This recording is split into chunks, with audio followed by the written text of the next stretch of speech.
সম্প্রচার চুক্তি বাতিল, বাংলাদেশে দেখা যাবে না আইপিএল। ইন্ডিয়ান প্রিমিয়ার লিগের আইপিএল চলতি আসর শুরু হলেও বাংলাদেশে সম্প্রচার বন্ধ। বাংলাদেশে আইপিএল এর সম্প্রচার চুক্তি বাতিল করেছে জিওস্টার, এমন খবর প্রকাশ করেছে রয়টার্স। 9,20,00,000-এ কলকাতা নাইট রাইডার্স কিনে নেয় বাংলাদেশ দলের তারকা পেসার মোস্তাফিজুর রহমানকে।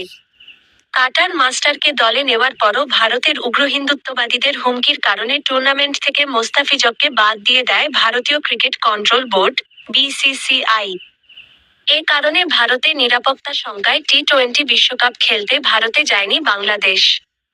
মোস্তাফিজকে বাদ দেওয়ার পর বাংলাদেশের তৎকালীন অন্তর্বর্তীকালীন সরকার দেশে আইপিএল সম্প্রচার নিষিদ্ধ করে।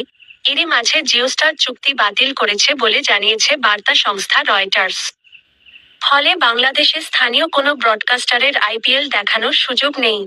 চুক্তি বাতিলের কারণ হিসেবে তারা দাবি করেছে, টি স্পোর্টস চুক্তি অনুযায়ী সময়মতো অর্থ দিতে ধারাবাহিকভাবে ব্যর্থ হওয়ায় জিওস্টার চুক্তি বাতিল করেছে।